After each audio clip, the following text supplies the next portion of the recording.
s'était approché dans la nuit, avec son étoile sur le front, passant au-dessus des étendues boisées, près des sources magiques où naissent tant de petits ruisseaux.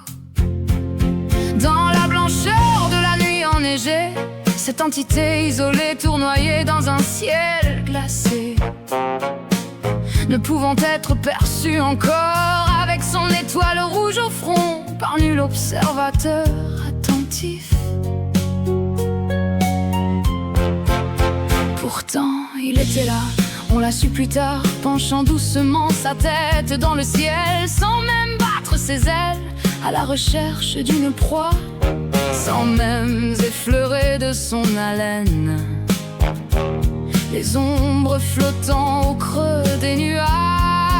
Il n'était encore qu'une ébauche d'histoire, un oiseau de contrebande, et personne ne s'en méfiait, à une époque où nous préférions tous rêvasser à franchir d'autres frontières. L'aigle chasseur était-il venu de là-bas pour chasser sur nos terres, sachant qu'en libérateur sans âge il s'y maintiendrait? Une masse d'apathiques l'avait en effet appelé pour tarir cette faim, d'attendre en vain une occasion pour changer de vie.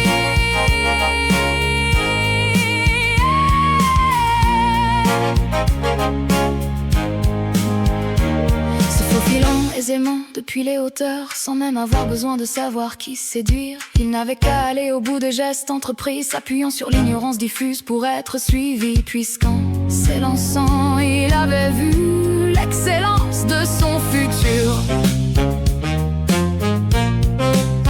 Bien au-delà des mots, le signe d'un ralliement impossible à prévoir, une première fois fut reçu, puis une seconde, et depuis ce geste revient comme reviennent les saisons, répété jusqu'à devenir la substantielle moelle qui fait tenir une société ensemble.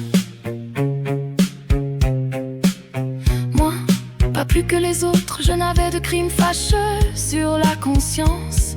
Alors comment prévoir toutes ces conséquences si vite répandues autour de moi, depuis que l'avancement des choses ne s'est réalisé que par cette nouveauté de là-haut, par les images choisies du chasseur nocturne à l'étoile rouge et les connexions exclusives qu'il a créées en s'approchant malicieusement des maisons, évacuant peu à peu toute trace de résistance. Sauf moi, encore moi, sauf moi, encore moi, sauf moi qui parle à présent dans le vide. Aïe. En me contentant de petites joies glanées ici et là, le privilège de donner un sens à l'histoire n'est pas donné